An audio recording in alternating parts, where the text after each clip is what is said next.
Hello guys, welcome to my channel Netcast on WebTech Zone. In this video tutorial, we're going to learn how to bring image or any object in front, or how we can send it back.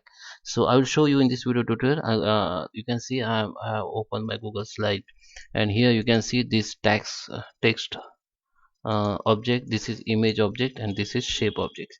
So if you want to if I navigate this image on this text, so you can see text is not visible.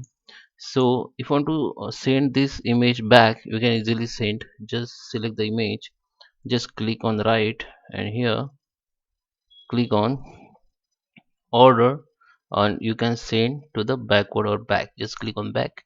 Yes, image will move to the back. You can see same as if you want to send the text to back, just click on text, go to order and send the backward, so it will be sent. The same process you have to follow to any objects or shape.